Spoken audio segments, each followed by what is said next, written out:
donc may nuyu bu baax suñu gan bi di premier ministre président Belgique mu daal di ñëw fii seet suñu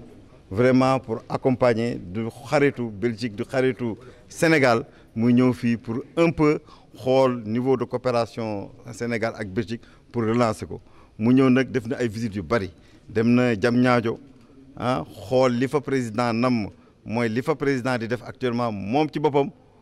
boppam démb bi ñuy réunir ak premier ministre moom ci boppam mu xool li président liggéey Diamniadio mu ni loolu ñoom ñi nga xam ne Europe lañu nekk avec des technologies avec vraiment des méthodologies bien déterminées mu saluer performance yi ñu def foofu ci Diamniadio moo tax toujours dama leen naan sénégalais yi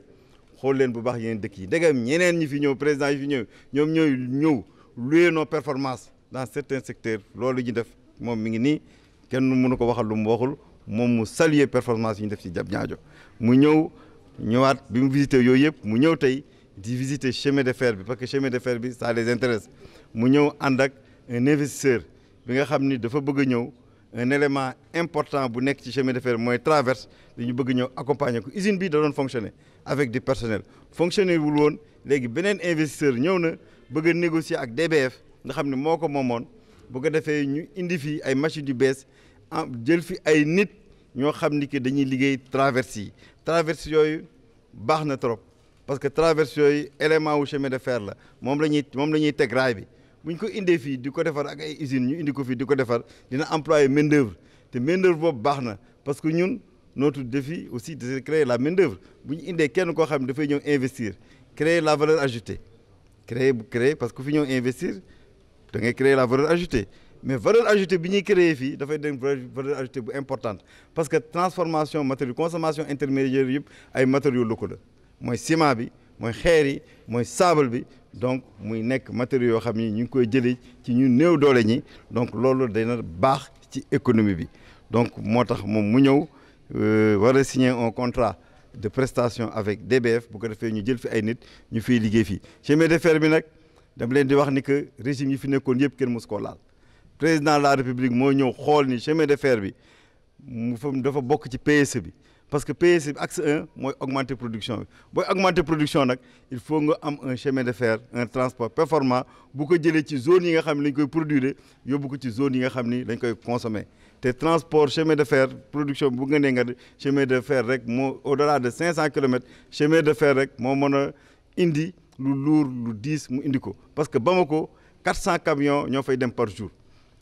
400 camions ñoo fay dem par jour loolu day yàq suñuy tali yàq suñu yëpp te 400 camions bu ñu amee 5 trains mu def ko donc vraiment moo tax moom mu ni day investir chemin de fer bi am projet yu rëy 1500 kilomètres ci horizon 20 ans yi mooy horizon 2015 2035 PSE bi chemin de fer bu ñu ko defee day doon chemin de fer xam day maye relier TER train express régional c'est un train pour relier Dakar et toutes les capitales régionales donc vraiment li ñu def ni première phase rek la rek deuxième phase bi day jógee Diamniadio ñëw Thiès dem Saint-Louis yeneen yi dem côté Mbour Kaolack à part ça am nañu projet bi nga xam ni day jógee Dakar def standard mooy beneen technologie parce que bii 1 mètre la bii 1 mètre 435 mu dem ba Tamba avec un port sec bu jógee Tamba dem jëli phosphate bi Matam bu jëlee Tamba dem Kédougou jëli fa mine de fer yi bu jógee Tamba def le contournement en lourd de la Gambie nga xam ni ñëpp xam nañ ko nga xam ni dafa war a dem Casamance donc muy 1500 kilomètres de nouvelle route yi nga xam ne bu ñu amee ay investisseurs yu ñëw du ñu accompagner ci benn élément dañuy tàccu rek dañuy wax na ñëw bienvenue le travail est là donc loolu dafa baax parce que loolu matériel loo xam ni que béton nag man je crois que ci niveau bi ñu yem waratuñ ko mën a importer war nañ ko mën a defar fii avec des usines avec la qualité qu'il faut pour que nit ñi am ci liggéey ñu amaat ci beneen plus parce que transformation matériaux locaux ciment 6 millions de tonnes la ci Sénégal di defar parce que lu tax usines yooyu dañuy calculer li ñuy wax les risques pays ñu ni pays bi c'est pas risqué donc lu ñuy ñëw installer suñu production fii di importer vers l'extérieur donc on a un surplus de production de 3 millions de tonnes loolu nag il faut ñu def ci ay usines di ko transporter pour am de la valeur ba ñuy jaay matériaux rek ñuy jaay quand même un matériau transporté transformé où il y a de la valeur ajoutée bi ñu jox ko valeur ajoutée ñeenti nit ñoo koy lekk mooy croissance toujours dama leen di wax ñetti nit moo koy lekk il faut que nit ñi xam bu ñu nee Sénégal président de la République jëlee na ko croissance 1,7 yóbbu ko 6,8 mooy que emploi yokk na ko 4 fois mooy ni que impôt yokk na ko 4 fois mooy ni ko banques yi li naan gagné yokk na ko 4 fois mooy ni ko investisseur bi investir yokk na li mu naan gagné 4 fois loolu la ñu war a expliquer ni croissance ay ñeenti ñooñu ñoo koy lekk donc vraiment maa ngi leen di gërëm di leen sant di leen encourager wax leen ni chemin de fer bii yéen ñi ci liggéey vous êtes 1500 Dakar Bamako jàpp leen président chemin de fer Dakar Bamako mooy deuxième projet te gis ngeen ni que yi ñu fi bàyyi woon bor yi fi ki fi nekkoon bàyyi woon muy départ à la retraite def nañ fi jéego bu mag parce que semaine bee rek dégagé nañ 250 millions def ko avance ko ci yéen leneen laa ngi ñëw ma leen di gërëm di leen sant di leen ñaan ngeen accompagner suñu maire bi nga xam ne mi ngi fi di liggéey mi ngi leen di jàppale loolu ñu génne noonu du ñun rek de moom dañu ñëw taxawu jàppale ñu ci moo tax mu génn donc ngeen jàpp yooyu yëpp génn wasalaam maa ngi leen di gërëm di leen sant di gërëm ñëpp di gërëm premier ministre.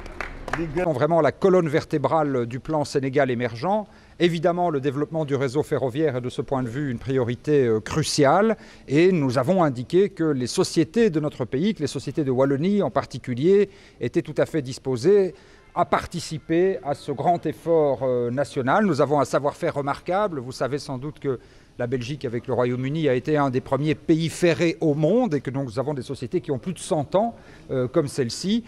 dont le savoir-faire est reconnu dans le monde entier. Nous avons en plus des sociétés qui ont l'habitude de travailler à l'étranger, de travailler parfois très très loin de notre pays, mais de le faire avec une parfaite collaboration avec les autorités locales et aussi avec la population locale. Il ne s'agit pas simplement de vous livrer des pièces qui auraient été fabriquées ailleurs, mais il s'agit vraiment de créer ici une activité industrielle qui ait des retombées intéressantes en matière de consommation de vos matières premières, puisque vous avez du sable, vous avez du ciment, vous avez tout ce qu'il faut pour faire des traverses béton, et donc on évite de vous amener des matériaux que vous avez déjà, ce qui est aussi important d'un point de vue climatique, et puis surtout bien sûr de travailler avec du personnel local, ce qui est aussi une forme de transfert de technologie, puisque ce personnel, en étant formé ici, peut contribuer également à l'enrichissement du capital humain au Sénégal, et donc c'est cette offre que, évidemment dans le respect le plus strict et le plus scrupuleux de toutes les procédures de marché public et de toutes les concurrences, c'est cette offre donc que nous sommes venus défendre et représenter ici. Et je remercie toutes les autorités à la fois pour leur accueil et le responsable de l'entreprise et de la filiale pour cette visite extrêmement intéressante sur le plan technique comme sur le plan de la vision de ces très grands investissements. Merci de votre attention. À la formation professionnelle et à des projets d'infrastructures concrets, on a vu ce matin aussi un soutien à l'entrepreneuriat des jeunes qui donne de très très bons résultats. Et donc nous avons l'ambition à la fois de continuer cette coopération et puis on l'espère aussi avec le temps de pouvoir l'amplifier.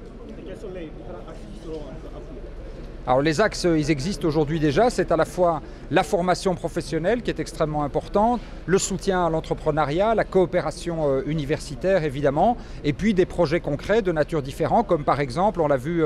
ce matin également à Thiès, le soutien à l'agriculture et à l'agriculture familiale avec en particulier des opportunités d'emploi pour les femmes et le développement de la protection sociale et de l'assurance maladie qui permettent aussi d'avoir du progrès social qui accompagne le développement économique.